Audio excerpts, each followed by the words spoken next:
Welcome to Kinship Cafe. I'm your host, Jim Jones. So glad you could join us today. And we're continuing through our journey of the Daodejing, currently in chapter 74. So we'll go ahead and pull this up and jump right in. So today's translation is from Ellen Chen, another one that I appreciate quite a bit. So it starts off and it says, "The people do not fear death." And this line can really be taken at least in two main ways. There might be some other ones, but we'll just see how you guys take this. In what ways might people not be fearing death? They don't feel like it's the end of everything for them. Okay, so we're gonna have to add in then three, because that's actually right as you were saying that, I thought that's probably another one that's going to come up. So yeah, there could be something where they don't see death as the end, or they're somehow very comfortable with the idea of mortality, even if it doesn't include an afterlife. Somehow they've become comfortable with it. Yeah, that would be a good one. There's at Mine, least two other ones. mine was one of the more cynical type side of it of they don't care about death. More like I don't care if I die. And what would be a situation where somebody finds themselves at that point? Kind of like dire straits, like the go ahead and kill me type deal, you know? Hmm. So if we're thinking about some of the more political discussions that happen in the Tao Te Ching, this might be then in reference to situations being so dire that it's like maybe death is preferable, or things just are so bad it doesn't matter if I die, kind of a situation. Is that where you're going? Maybe there's a supernatural twinge to this, Jim. Well, that goes back to Taylor's statement, right? That there's maybe the idea that there's an afterlife, or some other way that they've become comfortable with their mortality and not afraid of it. Yeah. It's one more that I'm thinking of that's related to Chaz's concept here. So if we're thinking about it from a political perspective, Twain is saying the situation could be so bad, people are like, life's not worth living situation. But what other way could this be looked at also from a political perspective? Well, I mean, there's the kind of the opposite of that of people are so content and happy that death is the furthest thing from their mind. Okay. Yeah. And I think that would be the direction I would go. And maybe from the perspective related to that, that they are not in fear of being killed, right? By, let's say, the state. So you've got maybe the idea of more of a question about what happens to me question that's along lines of what Taylor was bringing up. And maybe they've come to terms with, death. And so they're not fearing it. Or it could be the two different kind of political perspectives that Chaz is bringing up, either that the political situation is so horrible, people are just like, I don't care, or the political situation is so good that they're not in fear of, and more in the sense of like execution or being, something along those lines. So, as we're going to see with the balance of the chapter, it's definitely getting us back into more of the political orientation of how they're looking at things like leadership. So, not to say that the Taoists don't have some thoughts about acceptance of mortality, but this, I think, has more to do with, are they in fear or not of the government, and how does that relate to them not being afraid of death in the sense of it being imposed, versus things being so bad that they don't care. And we'll kind of and I just wanted to kind of reflect on that a little bit, because it's a very interesting statement, right? And it has some nuance to it. And there's again with the brevity of the Chinese text, it lends itself to a lot of thought and reflection. And I think it's good to have that time and think through it, even if where the rest of the chapter goes is maybe a little bit more specific. I think it opens up our minds to thinking about the concept in a little bit fuller sense. To pause, at the beginning and think about it. So then it's going to continue. So if people do not fear death, then why threaten them with death? So again, we can think about this from the two different political perspectives, because here we've got the idea of threaten, right? So clearly this is coming in from some type of a control perspective. And so if people are so fed up with the government and living conditions that they don't care, then how are you going to threaten them? How is that going to be effective, right? Because they're already past that point. Or if they're not fearing death from the government, then why would you start to threaten them with death, right? There's kind of two different ways that you can go with that. What would be the benefit if people are not currently fearing death from the government? Then why would you introduce that concept? And if they're already so disgruntled, then how is threatening them with death actually going to be effective? Very light and cheery introduction to this chapter. That's what I was going to say. Well, let's see where it goes. Suppose the people always, and another way that we could think about this term here would be almost like naturally fear death or have a natural concern for death, or that they don't want to die in the sense that they're happy with their lives and they want to continue on with things. So suppose they're in a situation where it's not like life is so horrible, I don't care if I die, but it's more of a normal fear of death, like I'm happy to be alive and I want to stay alive kind of a situation, right? It says, one who does strange things, I shall seize and kill. A little aggressive, maybe. Yeah. So we've got a couple of things to break down here. Where it says strange things, more than one translator has translated this as break the law.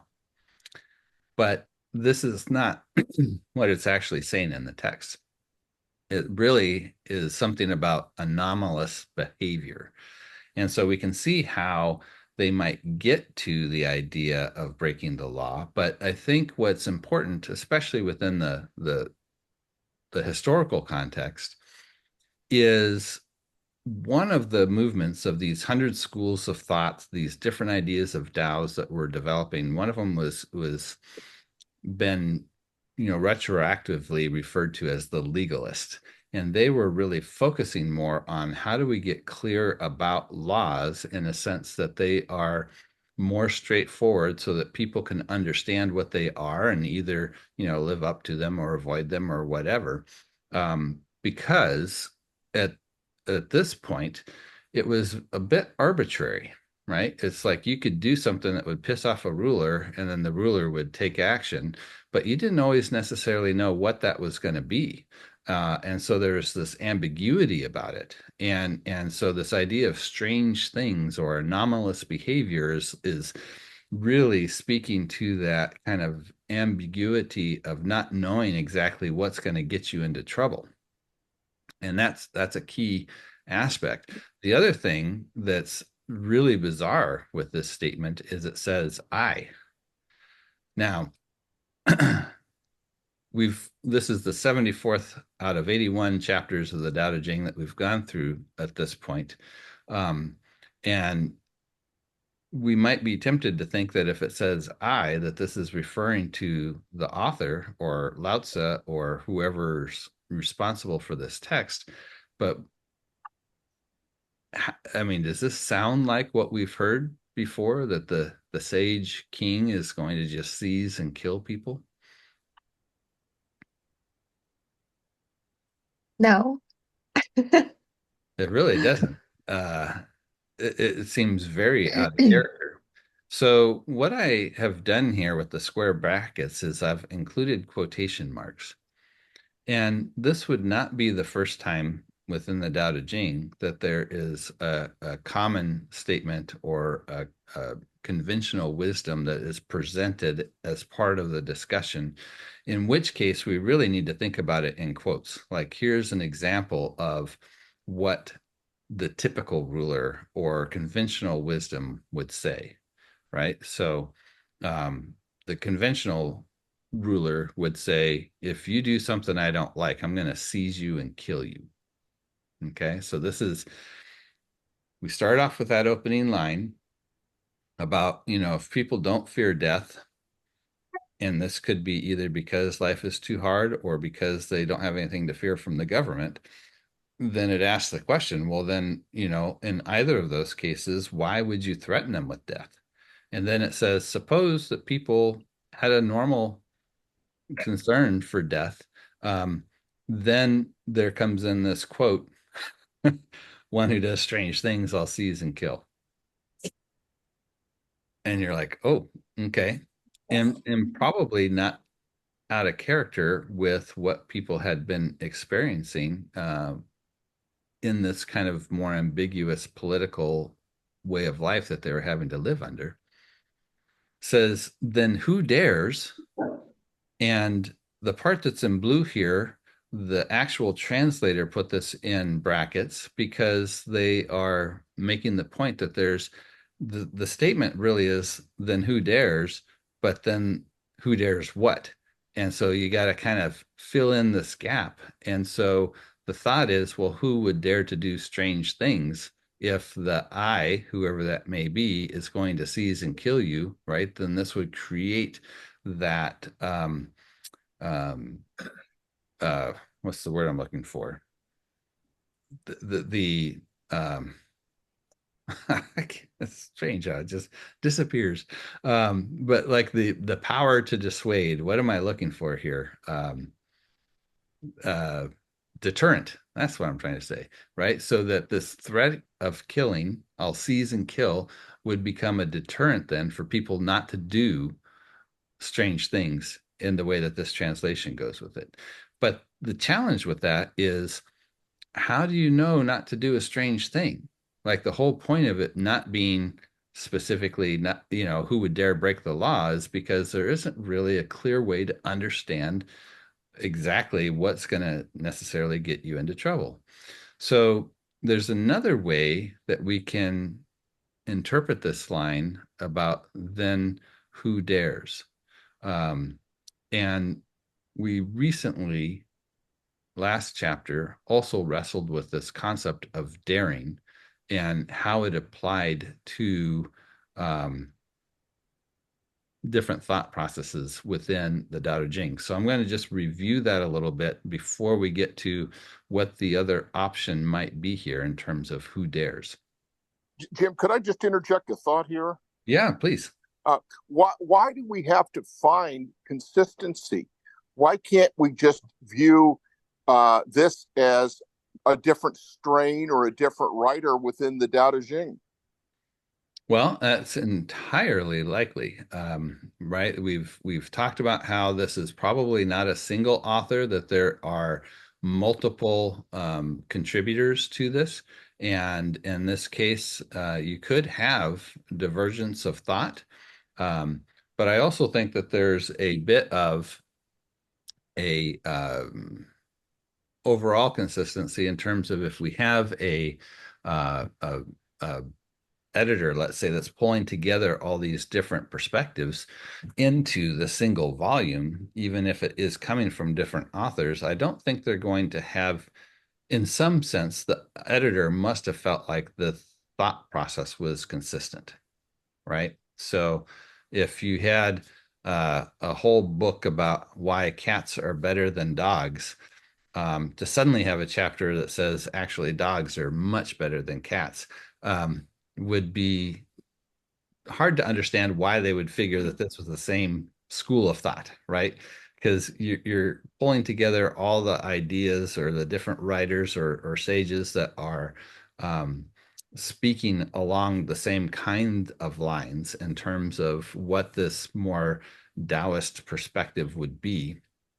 So I think it's entirely possible that there's an entirely different strain of thought that somehow got included in the package. But if there is a way to understand it that makes sense, I think that that would take priority over something that suddenly just takes a completely different direction.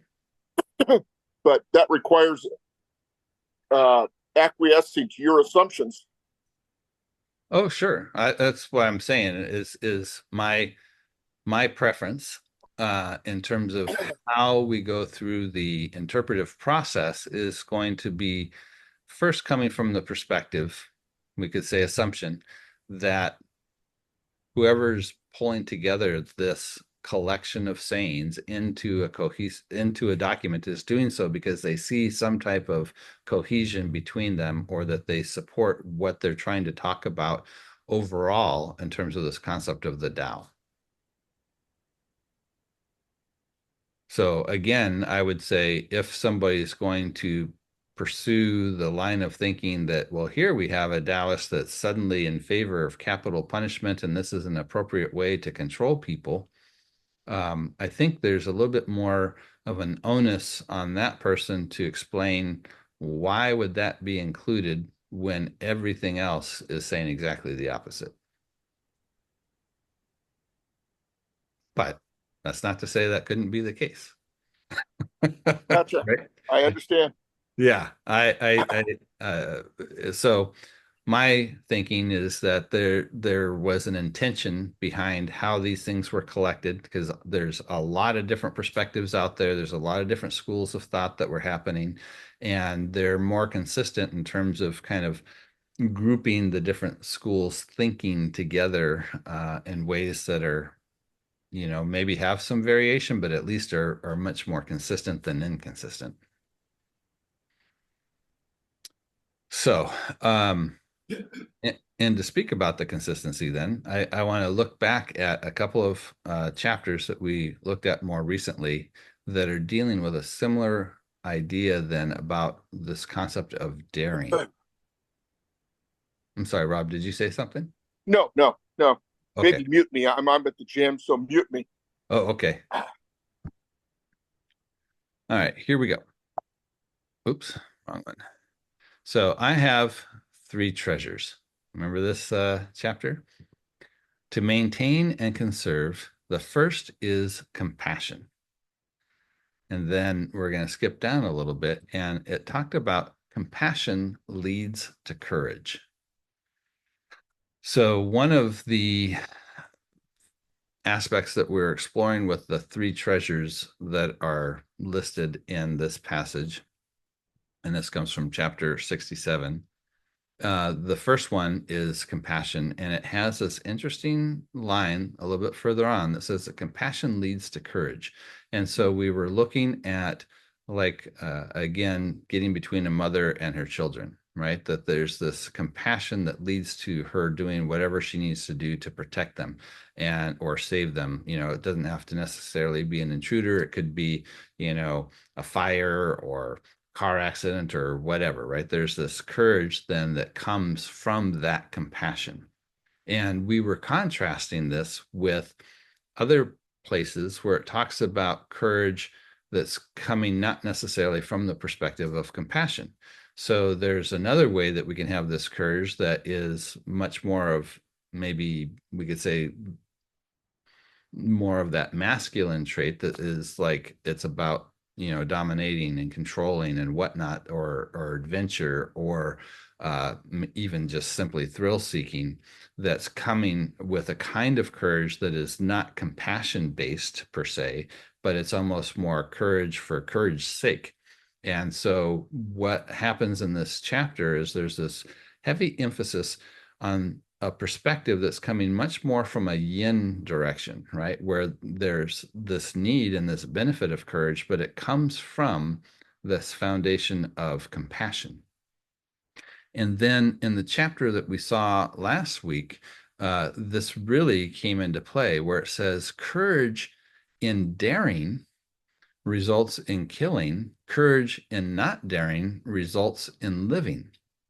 And so we were looking at daring here from that perspective, almost more like presumptuousness, right? That if you presume to know, so if we think about a situation where in the more extreme cases here, because it's bringing up the contrast between killing and living, so we could think about, war or a variety of things. If you're going to either have the courage to go out and kill somebody or follow orders to go out and kill somebody, that's going to come with a certain level of confidence that we know what is the right thing to do here, or that this person is deserving of being killed, because we have to have that level of confidence in order to engage in something that is so unreversible, right? You kill somebody, there's no way to say, oops, sorry, I didn't mean to, let's redo, let's back up, let's change things. You have to be very certain in your actions if this is something that is coming from this place of courage. So I think also because it's bringing in this idea of courage, it's not necessarily about saying just in a self-defense or something along those lines. I think a self-defensive type of a situation would be more of even like this compassion-based situation where it's striving to how do I preserve life instead of how do I take life. Or I think we talked about last time with the courage and not daring without that presumptuousness that leads to living. This would be maybe more like the firefighter who has the courage to go into the burning building to save somebody. But again, it's based on that foundation of compassion as opposed to certainty. And so the daring aspect is wrestling with this question of, do we ever have enough information, or can we ever know with enough certainty that it justifies the taking of a life, when that's something that is like the most extreme that you can do, and there's no way to undo it, there's no way to back it up, right? So that's very quick overview of last week's. If you want to see how we develop that more further, we'd want to go back and look at the video from last time. But if we take that back then to the question, I don't think I added the other slide after this, so let me back up here. So with the question, then who dares? The other option here, instead of who dares to do the strange thing, might be who dares to follow through with the king's command to kill. Right? So there's the idea that there's a ruler that maybe has arbitrary things that is going to cause somebody to come into conflict with the king, and the king's going to say, you're going to be executed. The question is not who would dare not to do strange things, because part of the problem with the strange things is you don't necessarily understand what they are. So here then, who dares is who would dare to actually carry out the execution. You follow that line of thought? Yeah. Okay. So I was thinking that earlier too, like, well, how are they supposed to know what the strange things are? So, okay, I'm glad we got that answered. Yeah.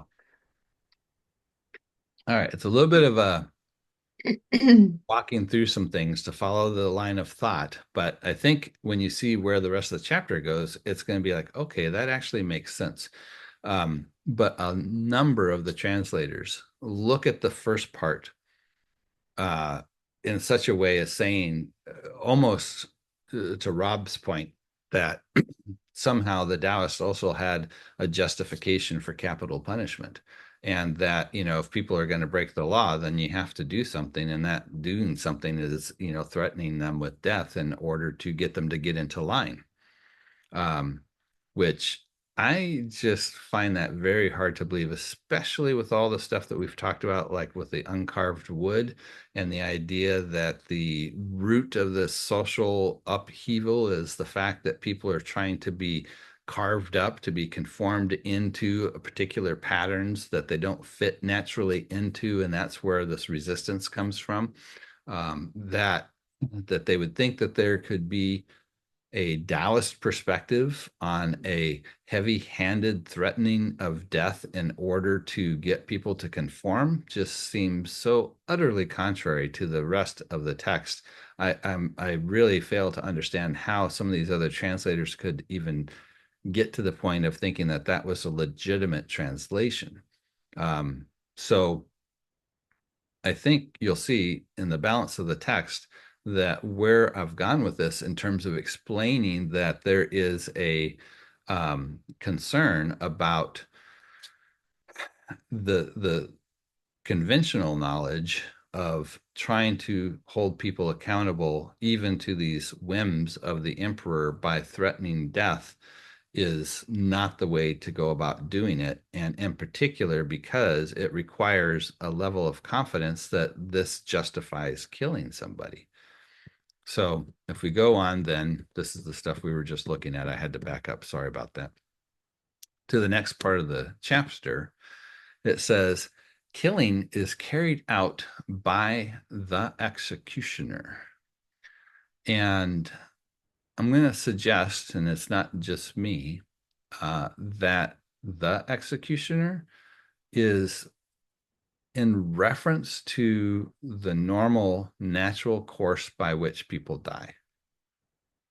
That this isn't about a particular individual with a role that's functioning with the king, but it is that there is a time and place, a fate even, where people are going to die. And this is carried out by the executioner, right? Like there's almost like an anthropomorphizing of this idea of the natural way that people would meet their end or find their fate at some point. And so then it's going to ask the question.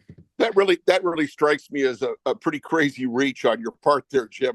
I just, it's very hard to look at the naked words and see it the way you see it, I think. Well, let's see how the rest of the chapter plays out here. To replace the executioner and kill. So let's just run with this for a second and say that there is like a natural, let's just put it that way, executioner, right? There's a fate that we're all going to meet at some point that is carried out through this natural process, which is very much in keeping with how the Taoists are looking at things. And then it's, if we think about the question, who dares to take on that role, right? Who would dare to take life apart from what would normally happen in the course of events? Is this idea of stepping into this role then of replacing the executioner to kill. Says is like chopping wood in place of the master carpenter. So again, we've seen a long line of thought about this idea of uncarved wood versus carved wood. So the implication from the Taoist perspective is that there's an unnatural carving that happens when people try to get involved in carving people up into a particular pattern that they need to fit some type of social agenda. So in the same way that we're talking about the executioner, the master carpenter would be this natural alignment of how people are, as opposed to a human derived way. So if we're going to step into the place of the natural executioner, it would be in a sense the same as stepping into the place of this master, or let's say natural carpenter, that shapes things the way that they are from a natural perspective. And it says to chop wood in place of the master carpenter, rarely one does not hurt one's own hand. So it's again pointing out this idea that if you take the place, you have that presumption, right? You have that confidence that you're going to dare to act in a way that is really the purview, let's say, of more of this natural process of when somebody is going to meet their end. Then it's like you're taking, we might almost talk about it like in a Western sense of who are you to play God, right? I And was going to say that. yeah, and it happens in a couple of ways, right? Like it's like, who are you to say, who lives and who dies, and stepping in and trying to fulfill this role. And if you do try to fulfill this role, you're not going to be able to do it without getting blood on your hands, right? Yeah. Essentially what's being said here. If you try to step into that role, you think you dare to have that confidence that you know who should die and who shouldn't die, and you execute that, it's like taking the place of God and thinking you know how you can shape things, and you can't do that without messing up, right? And in particular, even hurting yourself. And if we're thinking about, again, the question of who the I is in the text that is claiming that they are going to just see someone and kill them, it's also making a statement to that emperor, that king, that you're going to be hurting yourself as much as you're also disrupting this natural order of things. So I obviously can't state that this is unequivocally the right interpretation, but what I would say is it's very consistent with everything that we've seen before, and it's not out of place with how they've used these terms. The executioners is a little bit different, but they're tying it back in then with this idea of the master carpenter, where this idea of carving has definitely come into play, and it's making that analogy between these two, where I think it's definitely reasonable. And again, there's other translators that have come up with the same way of reading the text. But I'll just go ahead and stop sharing the screen here, and we can discuss amongst ourselves what we feel about this. It sounds like Rob definitely had some counter opinions. How about this, Jim? The line about daring, who would dare? Mm-hmm. Instead of who would dare to step out of line, disobey the law, or who would dare to swing the axe.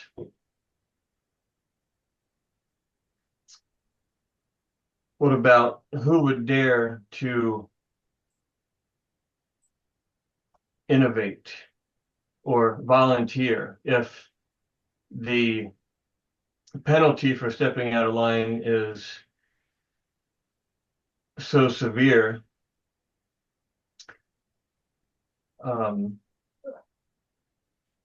People might tend to lose their sense of initiative. And going with the general interpretation of governing like a small fish, don't poke at it too much, don't interfere, as in provide the people what they need, meet the needs of the people so they can flourish, because that's the nature of life, is to flourish. And people like to invent things, they like to create things, they naturally want to volunteer to help others. But in an environment of fear where there's the fear of death, the fear that if you do the wrong thing, you might be killed, then people are more likely to want to keep their heads down, less likely to stick their necks out, less likely to volunteer, to innovate. Not only might they lose their will to live, but they might lose their will to flourish. So what follows after who would dare could be who would dare to take a chance on anything. Yeah, but I think that concept really is still falling in that same line of like who would dare to break the law question, because even though it's, the strange activity, right, the innovative activity might be considered strange, and so you'd be stepping out of line, but it's still this idea of the who would dare is reflecting back on the effectiveness of the social control, right? Even if that effectiveness is to squelch innovation because people don't even want to experiment because they're uncertain of if this is going to get them in trouble or not. So there's the question, I think, that is opening up this chapter is about how is social control attempted? Not necessarily this is what you should do for social control, but really a critique on, again, why I put the I statement in quotes, a critique of the conventional wisdom of the day about how you achieve social control. And that would be you do it through the threat of violence. And if you do that, then people won't step out of line, would be how that line would read. But I think the critique is not simply what's the term I'm thinking of here? They're not simply acquiescing to the fact that if you use capital punishment, it's going to keep people in line. It's pushing back with the challenge of saying, if you're going to threaten people with capital punishment in order to keep them in line, who are you or who is anybody to dare to be so presumptuous to know that what you're doing is so correct that it justifies killing somebody? That would be, I think, where the second half of this comes into play, because of the first half is just about, yep, people are going to stay in line if you threaten capital punishment. Then how does the second half about presuming to be the executioner leading to getting your hands hurt relate to that first part? Whereas if the who would dare is in reference to who would carry it out, then the second half of the chapter makes a little bit more sense in terms of the question about presuming to take on the role of the executioner. The other question that you would have is, if we read the executioner as, let's say, the actual role of the king's executioner, then what are they suggesting? Is this suggesting like a vigilante, that somebody else is going to take over the role of the actual person who's supposed to be the executioner, and that's how they're getting hurt? I mean, you could, in a sense, go that direction, but again, you have to figure out, well, how does that tie into this larger Taoist perspective? Because I don't think the Taoists are saying we need to take the law into our own hands and become the executioner in place of the one who's assigned by the king. That's where I think, again, the question about assuming the role of the executioner is not about an actual role or person in the court, but it is about the natural flow of things, that is a way of personifying, when and how people meet their natural end. And that if we're going to presume to take that role, that's when we, hurt ourselves. That's like assuming to be the master carpenter. You've mentioned the 100 schools of thoughts on a number of occasions, and one of these schools of thoughts being legalism, as in people's lives need to be controlled by laws, and the laws need to be very clear. And Taoism is being distinct from that. But just in the context of this passage itself, it seems to lend itself very easily to an interpretation that is not the extreme opposite of legalism, i.e. anarchy, but that there is there's imposed order. You could say there's imposed order and there's natural order. Like it doesn't seem to be saying like there shouldn't be a ruler, right? But a ruler should rule in accordance with nature, and a ruler should provide people with the things they need. Well, what's one thing that people need. Actually, one of the very base layers of Maslow's pyramid is they need safety. Yeah. That means they need to be protected from brigands and thieves and murderers, etc. And whose role is it to do that, if not the role of the ruler? If you take the interpretation that everybody should be left to die their own natural death, um, there's a story in Buddhism about Anglima, who was a very evil character who killed many people, and he collected fingers from each of his victims as a trophy. And he eventually had a necklace with 100 fingers on it. And eventually he became reformed and let the families of his victims throw stones at him and didn't resist at all. And that was kind of the point of that story. But what if I mean the if you allow a murderer to die a natural death, what of their victims? What of their future victims? So if if people have a need for safety and a ruler is ruling in accordance with the way of nature, then a just ruler would punish evildoers, people who cause harm, in order to prevent them from causing further harm. And it's not arbitrary. So it's the line that says, "I will seize and kill you for doing strange things." It's not supposed to be. What if it's not supposed to be? It's not supposed to be arbitrary. It's supposed to be more like a natural consequence. If you kill people, you get killed. And the role of the ruler is to punish people who cause more harm than good, and it's the role of the executioner to carry out that sentence. And so it seems to me it could be saying, if you just arbitrarily say, "I'll kill you for acting strangely," for being gay or whatever, or when the under the Mandarins, all men were required to have a certain hairstyle, and if you didn't have a certain hairstyle, you were an enemy of the state, right? It's pretty arbitrary.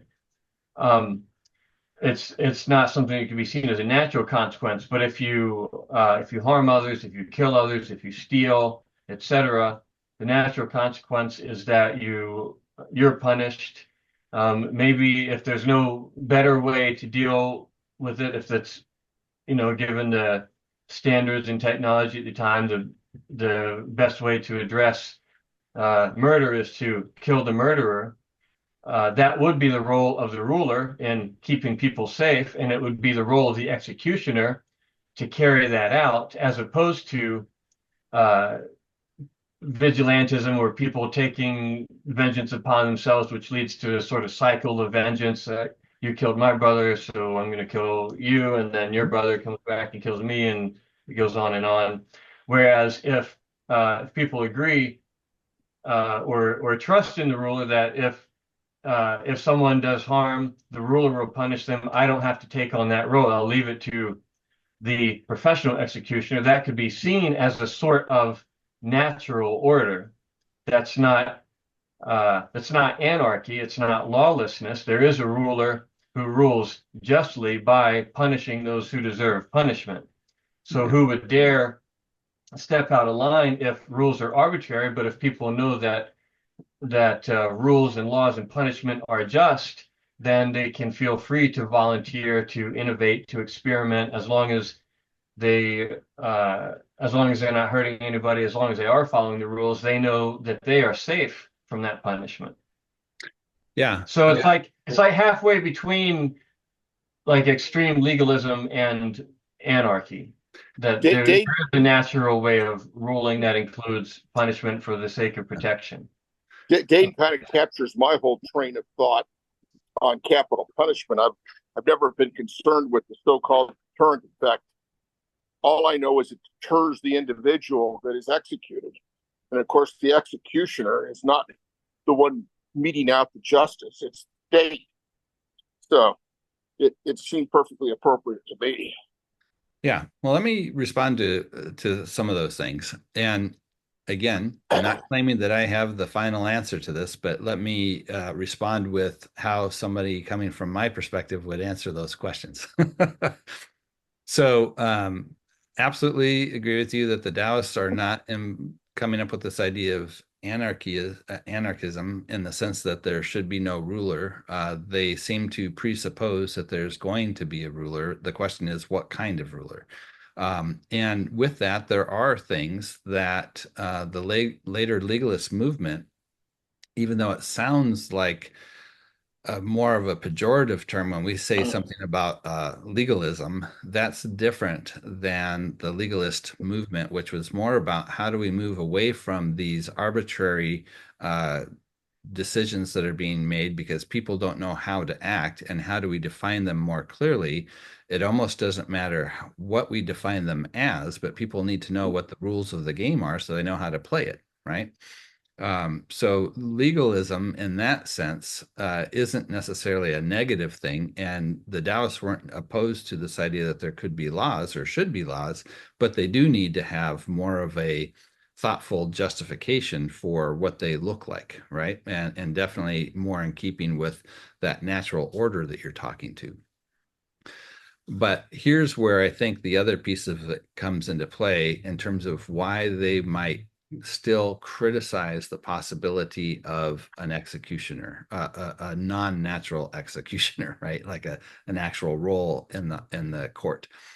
And it would be in a couple of fronts. And maybe some of this is reflecting from, modern experience, but we definitely have seen sociologically that as a deterrent, it's not super effective.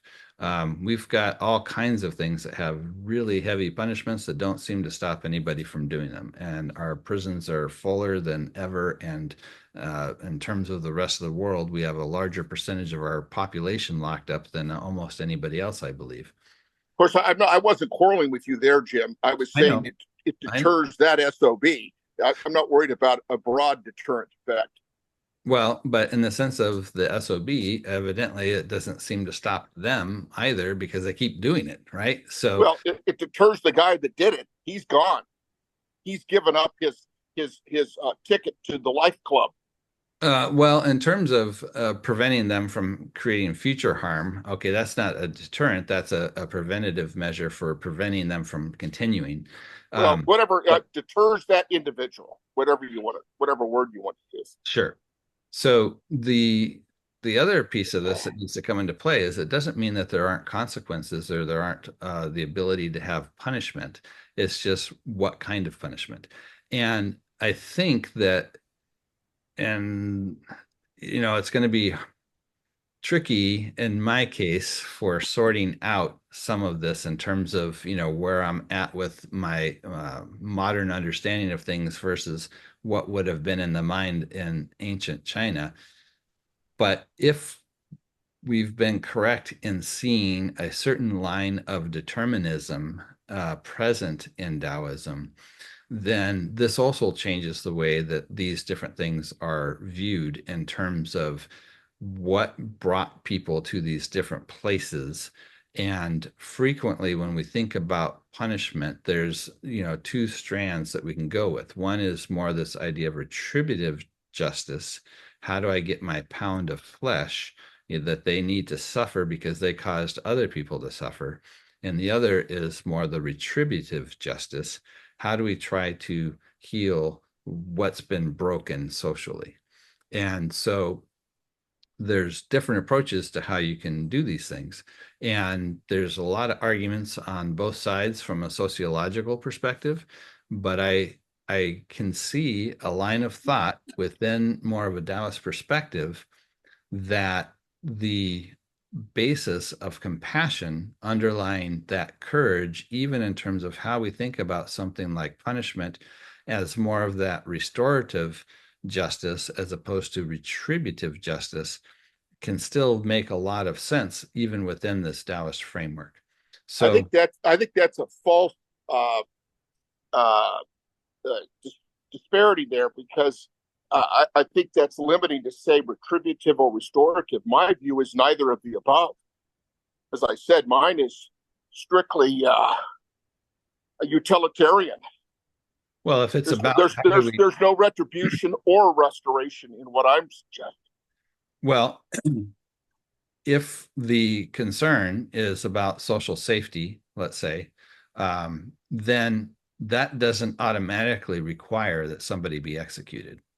The execution part of it is a way of saying that if somebody takes a life, they deserve, and that's a key word there, they deserve to lose their life. And that aspect of the deserve also comes into play with this idea of the certainty that we know everything about it.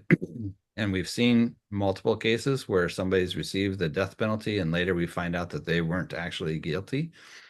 So that humility and recognizing that we never actually know everything about anything can create a context in which we can have more of a compassion-based courage that's looking for, yes, we need to protect society, but how we do that isn't going to presume that we know enough information that we can with confidence say that this person deserves to die, rather than some other form of punishment or restraint or just even reform type of a movement to try and restore the situation. We're also assuming that the victim deserves justice. Well, I mean, there's a lot of questions, right? And so this is going to be not a forum in which we're going to resolve the question. Yeah, I feel like it's so case by case. Yeah. Well, I can definitely tell this this topic is very deep, and we could talk about this for a long time. But I do want to share some further thoughts about this before we wrap up, because I'm pretty sure I can hear what Rob is saying about it being it's not restorative. Justice is either restorative or punitive, being a false dichotomy in the sense it's that executing a murderer is not necessarily about punishment, especially if people don't fear death. It's not about punishing the person. It's about just removing the bad apple. When I lived in China, I taught high school and junior high kids, and I would when I started teaching a new class, I would always ask all the kids, how do you want to save the world? And a surprising proportion of them said, by getting rid of the bad people. That's how you make the world a better place. To the extent that I got the impression this is kind of a cultural perception or thing that there's just bad people in the world and they need to be weeded out. This could very well be like a historical cultural train of thought in China. This idea that there's just you make the world a better place by removing the bad people from it, not to punish them, but so they don't cause more harm.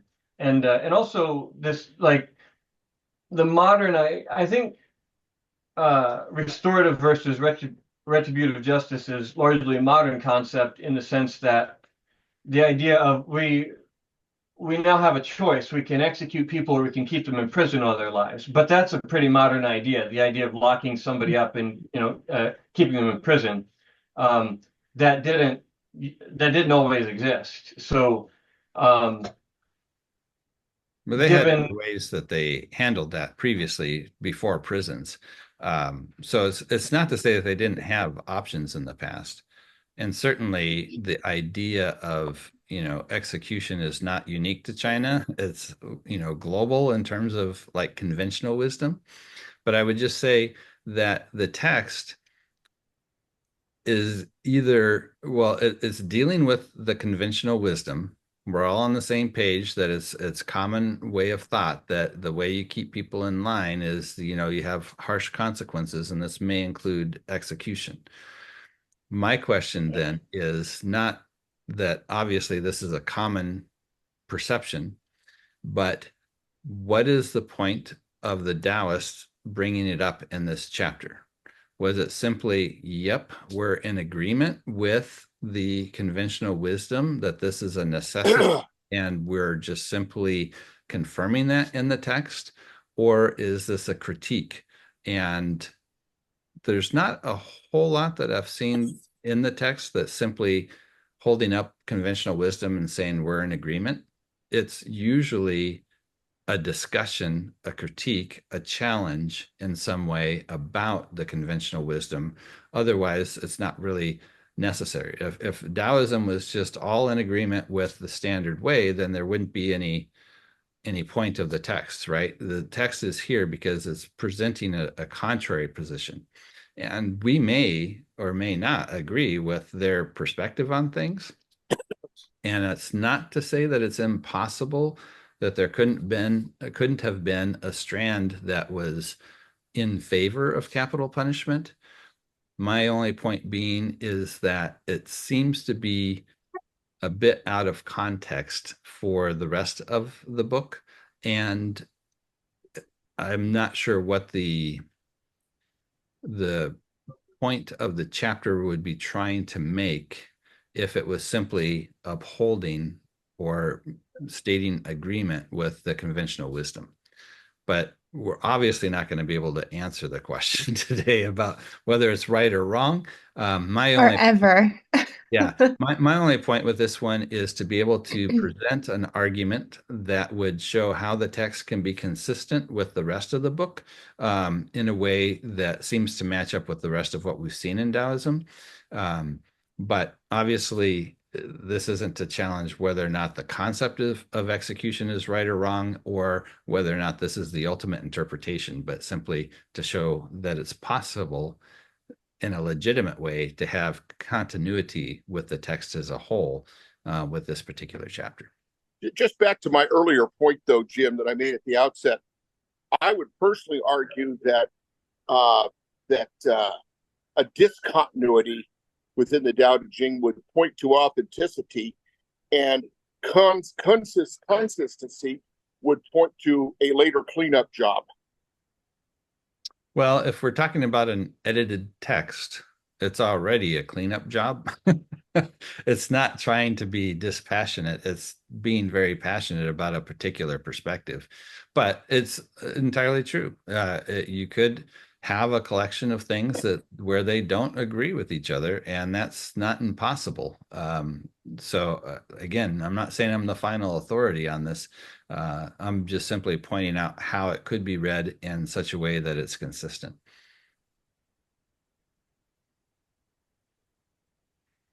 But yeah, it's a fun chapter to wrestle with for sure. I wish we had a lot more time to go through this one because it seems like there's a lot of perspectives we could continue to, wrestle with here. Well, we went a little bit over. I hope everybody had a ability to have their thoughts heard. I'm not trying to discount any of the other positions. I'm not saying that this is the only valid way of looking at it. But yeah, it's part of the nature of the text. I think Dane's brought up multiple times, kind of like an oracle. It's minimalist enough that it allows you to read into it almost what you want to see. It's a rubber nose. A rubber nose, right? So it's a good thing, it's a bad thing, helpful thing, I don't know, but I mean, I definitely appreciate the challenge of wrestling with the ideas. But I thought your treatment was very well balanced, and I thought it was a great discussion. Thank you, Jim. Oh, well, thank you, Rob. All right. Well, if you've held out with us this long watching this video, we're glad you joined us today. And if you'd like to be a part of the discussion, you can register your email at www.kinship.cafe, and you'll get an email each week with the latest videos as well as links to our live Friday morning discussion on Zoom. And if you happen to be in the Southern California area where we meet in person on Sunday mornings. All right, guys. Thanks again so much. We'll see you next week. Bye. Thanks, Jim.